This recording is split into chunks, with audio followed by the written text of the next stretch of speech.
Laurent Mekies félicite ses pilotes, dont Tsunoda. Alors Tsunoda, l'équipe a vraiment redressé la barre très rapidement avant les qualifs. 7ème pour mon 100ème départ demain, c'est un très bon résultat.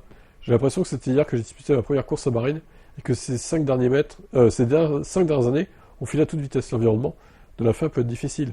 Il faut continuer à attaquer. C'est ce qu'on a fait aujourd'hui. C'est un sentiment formidable d'être de retour à ma place. Je tiens à remercier chaleureusement les mécaniciens qui ont réussi à mettre à jour le fond plat de la voiture avant les qualifs.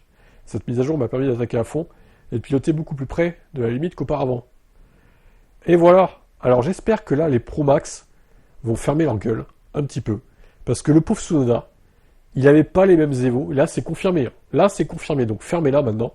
Tsunoda n'avait pas les mêmes évos que Max pendant plusieurs courses. C'est pour ça qu'il était si largué par rapport à lui. Et là, bizarrement, on lui file... Alors, il n'y a pas toutes les évos encore. Hein. Il y a juste le fond plat, il manque l'aileron arrière, je crois. Il va nous le dire après, Mekies. Donc voilà, là, il se rapproche. 7ème. Voilà, l'autre est 4. Bah oui, si on lui file la même voiture exactement, il va se rapprocher. Il sera peut-être pas devant, mais il va se rapprocher à 2-3 dixièmes, c'est sûr. J'ai vraiment apprécié piloter aujourd'hui. Je me sens plus en confiance pour la course de demain. Nous savons qu'il peut y avoir probablement. Notre configuration hybride nous permet d'être préparés, aussi bien sur le sol que sur le mouillé. L'objectif est désormais de marquer des points et d'exploiter au maximum les pertes de la voiture. Voir Laurent à la fin de la qualif m'a rappelé notre collaboration chez VK, bon ça on l'avait entendu chez Canal. Ce week-end était une étape vraiment positive pour Yuki. C'est formidable de le voir en Q3. Il a fait des gros progrès et son meilleur résultat en qualif pour l'équipe devrait lui redonner confiance. On a amélioré sa voiture juste avant les qualifs en lui donnant le même fond plat que Max, mais pas le même aileron avant. Voilà, là il est transparent sur ça. Il a encore l'aileron avant qui est différent. Donc peut-être de quoi gagner 1 ou 2 dixièmes. Un grand merci à l'équipe pour les efforts considérables qu'elle a fournis pour que la voiture soit prête à temps. Demain, nous nous battrons de la 4ème et 7ème place, tout reste à jouer. Moi, ce que j'aime bien avec Mekies, c'est qu'il va être transparent.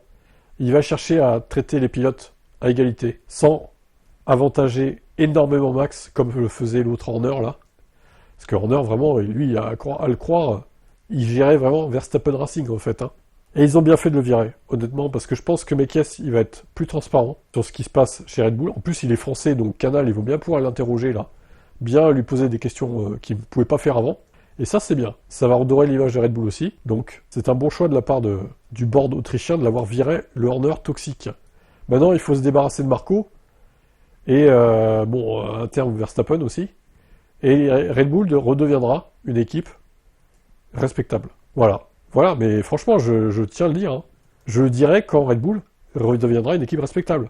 Parce que là, elle l'est un peu mieux, respectable, mais pas toujours, pas totalement. Pas totalement quand même. Mais Mekies, déjà, c'est un bon point qu'il soit là, lui. Vraiment, c'est un très bon point. Donc on souhaite bonne chance à Tsunoda, évidemment, pour la course sous la pluie. Ça va pas être facile.